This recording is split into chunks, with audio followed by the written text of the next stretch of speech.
Bom dia a todos. Dando continuidade aos eventos da terceira Semana Municipal de Alimentação, hoje teremos uma oficina culinária de aproveitamento integral dos alimentos. Se você não conseguiu assistir a live de ontem, não tem problema. Nós vamos deixar o link aqui na descrição desse vídeo para vocês acessarem. Mas antes, como foi bastante explorado ontem a situação do desperdício no nosso país e suas consequências, e as questões sobre a sustentabilidade, eu vou falar um pouquinho para vocês sobre alimentos imperfeitos.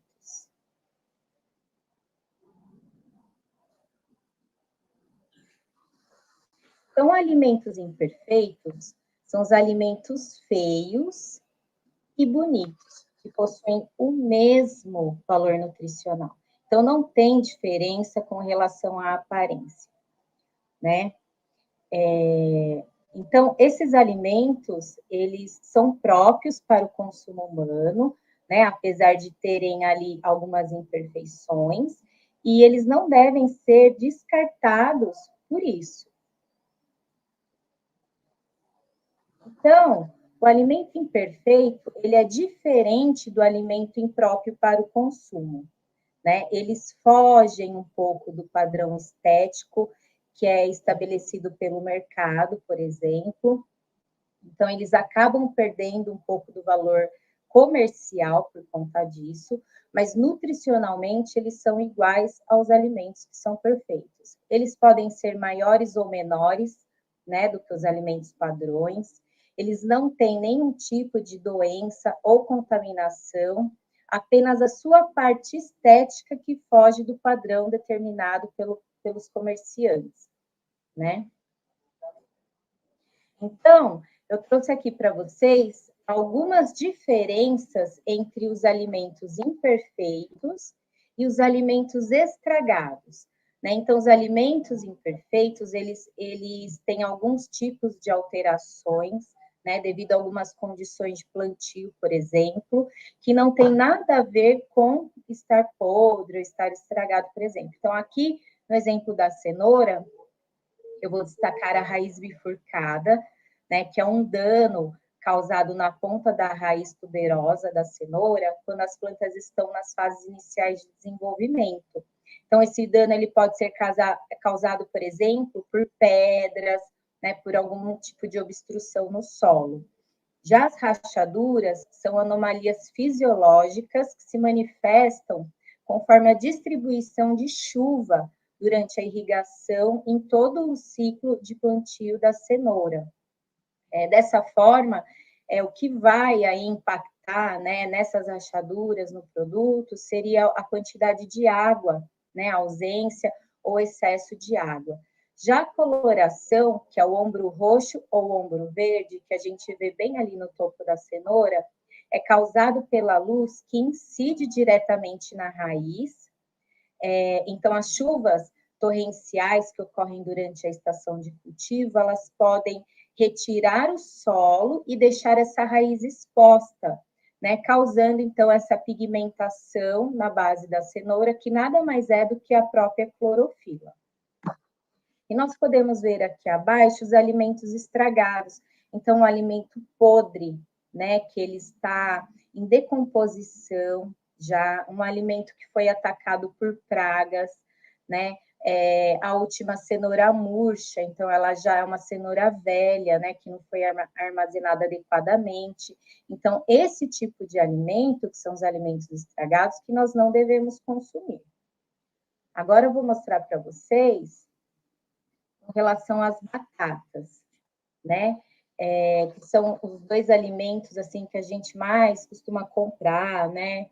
E que mais tem acesso. Existem inúmeros alimentos que podem vir com alguma deformação nesse sentido. Mas com relação à batata, a gente tem ali, em primeiro lugar, o crescimento secundário ou embonecamento, que se chama essa imperfeição, né? Que é o quê? A formação irregular do tubérculo.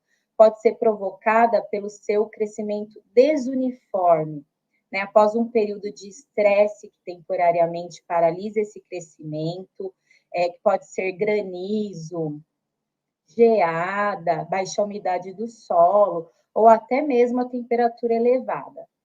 As rachaduras, então, assim como as batatas, na verdade, a maioria dos tubérculos podem ter rachaduras, elas ocorrem durante o crescimento acelerado, né, desse tubérculo, quando a parte interna do tubérculo cresce mais rapidamente do que a parte externa, né? O que é importante nesses casos é como o alimento ele forma uma cavidade, é fazer uma higiene bem feita nessas partes.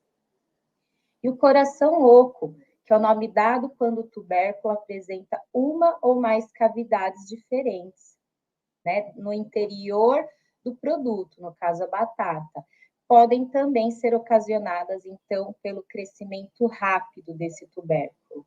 Às vezes também associado ao desbalanço hídrico, né, ou à deficiência de potássio. Então, abaixo a gente consegue ver esses alimentos quando estão estragados, que nós não devemos, então, consumir, que também é a podridão. Na verdade, assim, a decomposição, né, quando esse alimento ele já está em decomposição, o ataque por pragas, então, podem ser larvas, fungos, por exemplo, né, e esse olho pardo, que é quando o alimento tem essas pontinhas escuras, né, o olho pardo, ele acontece devido à contaminação por fungos. Então, a gente não deve consumir esses alimentos nessas condições. Então, o que é importante, independente, né, do tipo de alimento que a gente vai comprar, se é o alimento padrão ou se é o alimento imperfeito. É importante examinar qualquer alimento, independente do padrão estético, antes de comprar. Então, se ele está com a casca intacta, né, o que a gente não pode comprar é um alimento que esteja, que o interior do alimento esteja em contato com o meio ambiente, porque isso pode facilitar, então, uma contaminação. Não apresentar machucados e amassados, né, que comprometam a qualidade sanitária, principalmente desses alimentos. Estar no ponto de maturação de sua preferência, né? Então, o alimento mais maduro não quer dizer que ele está estragado, né? Então, a gente tem que avaliar isso na hora de comprar. Se eu vou consumir imediatamente, eu compro um alimento mais maduro, né? Se não, eu compro ele um pouco mais verde para consumir depois. Não ter passado do tempo, né? Ou você já percebe que ele está com estágio de maturação muito avançado, e estar acondicionado de maneira correta. Então, isso é muito importante, né? Se é um alimento que deve ser mantido em refrigeração, como alguns tipos de hortaliças mais sensíveis, né? Frutas, por exemplo, a gente deve comprar já nessa condição.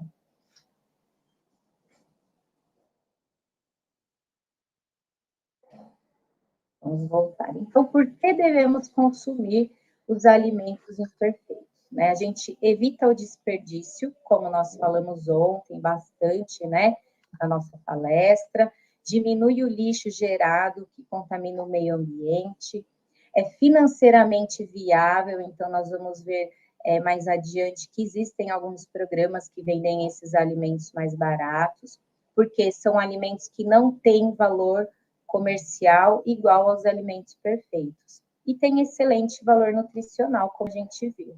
Né? Ele não tem, então, nenhuma perda por conta do formato.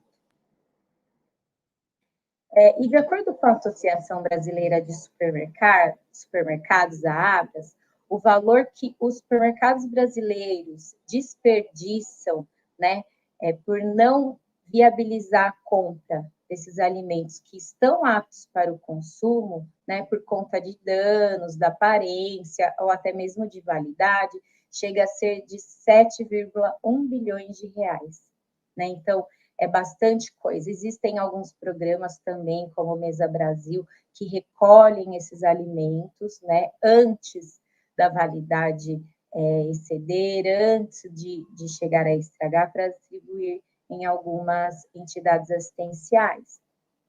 Né? Mas a gente também precisa tirar um pouco desse preconceito de comprar apenas os alimentos que estão lindos, maravilhosos, e acabar pagando mais caro por um produto que nutricionalmente tem o mesmo valor. Né? Aproximadamente 10%, né, todos os hortifrutis, os tubérculos geralmente produzidos são imperfeitos, né? Então, 10% de tudo que é produzido aproximadamente não tem aquele formato padrão. E mesmo com esses números impressionantes, as pessoas ainda pensam 2 vezes antes de comprar um alimento feio. Então, com relação ao lixo, né, que é gerado, a gente falou bastante ontem sobre sustentabilidade, né? Agora, uma outra visão de lixo, o apodrecimento da matéria orgânica, né, que são os alimentos em decomposição nos aterros, emite tantos gases de efeito estufa quanto os carros, por exemplo, né? Além do forte impacto que tem na saúde pública, com a transmissão de doenças causadas pela deterioração dos alimentos, animais como roedores, insetos que acabam acometendo esses locais, né, como os aterros sanitários, por exemplo. Né? Então, existe aí um problema de saúde pública também. O planeta consome 1/3 de insumo com custos que jamais retornarão para a cadeia produtiva, né, por conta desse desperdício, né, de descartar, na verdade, os insumos que não são utilizados. O custo para se produzir o alimento ele é relativamente alto porque é preciso incluir essas perdas em todo o processo, né, de produção. Então, aproximadamente 1/3 a mais de terra, de solo, de água, da biodiversidade, que é a desmatada, né, para a produção, então, de alguns tipos de alimento, e os insumos químicos também, como os agrotóxicos, por exemplo, que geram uma grande poluição no meio ambiente. E as queimadas que muitas vezes, né, acontecem para a formação de pastos, no caso de criação, né, de gado e de outros animais. Então, sobre a viabilidade financeira, né? Frutas feias, elas são saudáveis, né? São saudáveis e são nutricionalmente completas. Aqui no Brasil, elas são vendidas em uma rede específica, né, de comércio para esse tipo de produto por 47% a menos do valor que o produto comercial. Já na França, existe um mercado, né, que fez até uma ampla divulgação, aí dando origem a outros projetos, é uma rede de supermercado, então, que vende com 30% de desconto esses produtos defeituosos. E já no Japão, os vegetais feios são separados, os que não serão vendidos, e são doados para as pessoas que precisam. Então, sempre esse tipo de alimento, ele vai ter, como ele não tem uma valoração muito grande, ele vai ter um preço mais acessível, o que também já é uma grande vantagem para a gente passar a consumir. Então, eles têm muito nutrientes, né? A composição nutricional de um alimento, ela é definida pela composição química e a sua qualidade, ela é influenciada pelo solo, pelo clima e não pela sua forma. Né? Então, aqui é o slogan dessa campanha do supermercado francês, que eu falei para vocês, né? Onde fala que a fruta ela é feia, mas ela é saudável. Tem algumas imagens aqui, né, bem legais que podem ilustrar o que eu estou falando para vocês, né? Do que é uma fruta imperfeita. E aí a gente deve pensar, né? Eu compraria um alimento assim? Sim ou não? Né? Então, o segredo da alimentação sustentável, né? A gente pensar em alimentação sustentável, então, quando nós falamos da sustentabilidade, nós sempre pensamos em ações como não poluir o ambiente, por exemplo, como preservar áreas naturais, como reciclar o lixo, como economizar água, dar preferência às fontes alternativas de energia e muitas outras. Mas raramente nós nos lembramos de relacionar uma dessas atividades básicas com o impacto negativo no meio ambiente, por exemplo, o ato de se alimentar, né? Então a gente tem que começar a relacionar, né, atividades básicas do nosso dia a dia, que é comprar um alimento, armazenar um alimento, né, vir a descartar esse alimento, é como um ciclo de sustentabilidade, né? A valorização dos produtos locais também é uma ótima opção para a gente contribuir para a sustentabilidade. Como eu falei ontem, a gente fomenta, então, a parte de agricultura local, dos pequenos agricultores, consegue alimentos mais frescos, né, com menos aditivos químicos, menos agrotóxicos, né? Aproveitar 100% dos alimentos, que é o que a gente vai aprender hoje aqui, de forma prática, vendo na cozinha as receitas.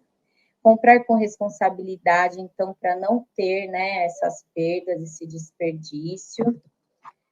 Preferir sempre os alimentos orgânicos quando possível. Então, ontem nós vimos que é viável, né, que dá para a gente inserir esse tipo de alimento na nossa rotina, né? Não são alimentos mais tão caros como nós pensávamos que fosse, são alimentos que já estão mais acessíveis.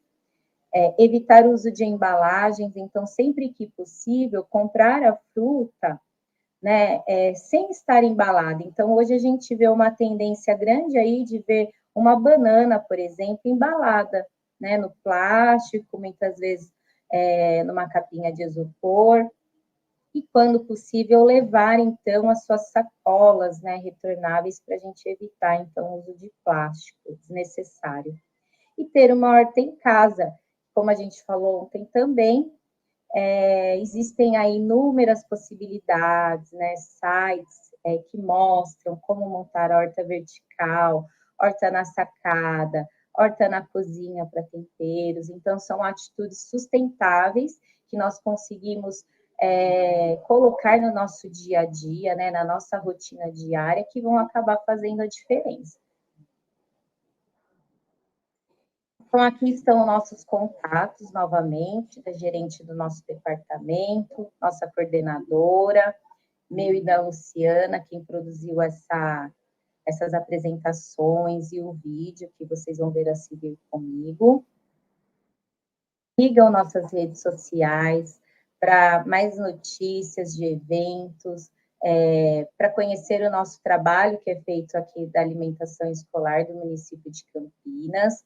Nós temos o Facebook, Alimentação Escolar Campinas, o Instagram, @alimentaçãoescolar.campinas, e o canal do YouTube, que é o Programa Municipal de Alimentação Escolar.